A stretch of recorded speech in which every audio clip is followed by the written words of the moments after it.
inovações de 0 a 1 são mais importantes do que inovações de 1 para muitos.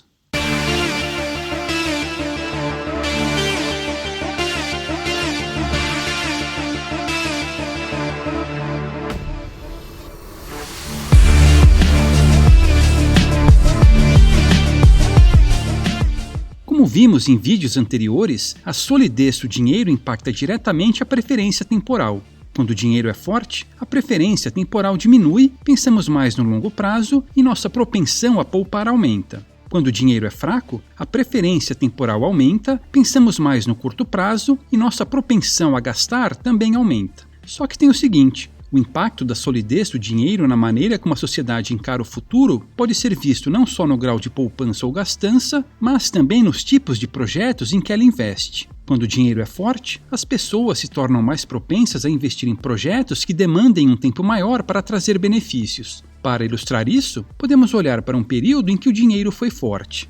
Entre o final do século XIX e o início do século XX, na chamada Belle Époque, tivemos um desses períodos em que a humanidade teve um dinheiro sólido, lastreado em ouro. Não foi por acaso que muitas das mais importantes inovações na história humana nasceram nessa bela época. Em 2012, o cientista Brian Bunch publicou um livro intitulado A História da Ciência e da Tecnologia. Nesse livro, ele lista as 8.000 inovações e invenções científicas e tecnológicas mais importantes da história da humanidade. Pois bem, o físico Jonathan Hübner pegou essa lista e mediu o grau de ocorrência desses eventos desde a Idade Média até agora. Ele viu que, embora o número total de inovações tenha sido maior na segunda metade do século XX, o número de inovações per capita atingiu seu pico na Belle Époque.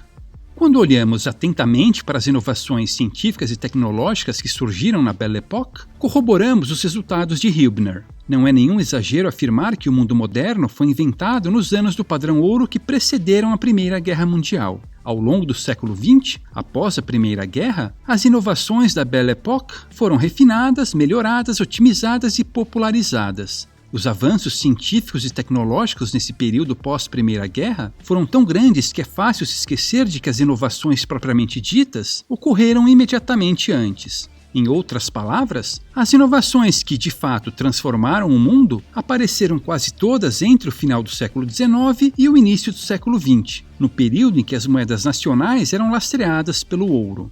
O empreendedor alemão Peter Thiel publicou em 2012 o livro De 0 a 1. Nesse livro, Thiel discute o impacto dos visionários que, de certa forma, mudam o mundo ao produzir o primeiro exemplo bem-sucedido de uma nova tecnologia. Daí é que vem o título de seu livro.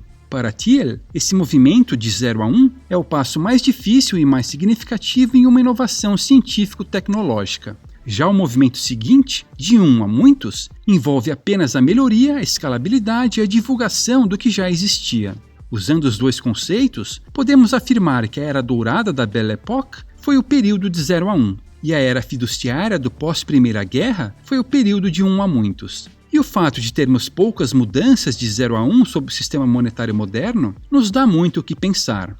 A maioria das tecnologias que usamos em nossa vida moderna foi criada na Belle Époque, porque havia um volume crescente de capital que podia financiá-las. Mas por que esse volume crescente? Porque as pessoas eram incentivadas a poupar. Em havendo um dinheiro forte, que não depreciava rapidamente, elas podiam preservar suas economias. Lembre-se de que essa é uma das funções de um bom dinheiro, a de reserva de valor. Com esse capital acumulado, muitas das coisas que são corriqueiras hoje puderam ser financiadas e desenvolvidas naquela época. Por exemplo, água corrente quente e fria, banheiro interno, encanamento e, nos locais mais frios, aquecimento, são comuns. Tudo isso apareceu na Belle Époque, diminuindo a incidência de doenças contagiosas e permitindo uma urbanização mais densa.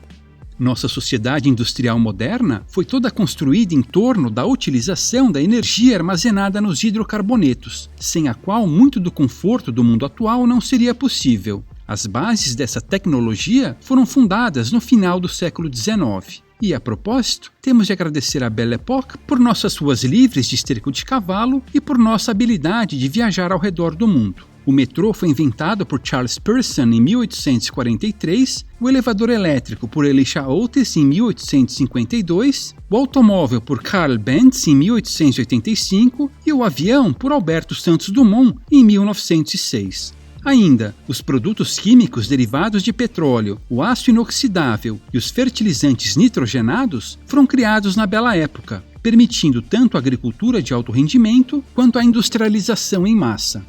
Embora nós gostemos de pensar na era atual como a era da telecomunicação em massa, na verdade, a maior parte das conquistas nessa área após a Primeira Guerra foram melhorias nas inovações da Belle Époque. O primeiro computador foi o Babbage, construído em 1888 por Henry Babbage, com base em um projeto de seu pai Charles. Talvez seja um exagero dizer que a rede mundial de computadores seja uma extensão do telégrafo, mas tem um quê de verdade nisso. Se não, vejamos. Foi o telégrafo que mudou radicalmente nossa sociedade, permitindo que nos comunicássemos sem a necessidade do transporte físico de cartas ou afins. Nessa área da telecomunicação, o telégrafo é que foi o momento de 0 para 1. Tudo o que se seguiu, por mais espetacular que tenha sido, foram momentos de 1 para muitos. A medicina também deve seus avanços mais significativos à Belle Époque. Cirurgia cardíaca, transplante de órgãos, apendicectomia, incubadoras de bebês, radioterapia, anestesia, aspirina, tipagem sanguínea, transfusão, vitaminas, eletrocardiograma e estetoscópio são algumas das muitas inovações médicas dessa época. Isso sem falar na introdução do saneamento básico e no aproveitamento da energia dos hidrocarbonetos, que melhoraram a qualidade de vida das pessoas e permitiram que os médicos mudassem o modo como tratavam os pacientes, depois de séculos de medidas contraproducentes. Pois é, e as contribuições de um dinheiro sólido ao florescimento humano não estão restritas aos avanços científicos e tecnológicos. Elas podem ser vistas claramente no mundo das artes, mas isso fica para um próximo vídeo.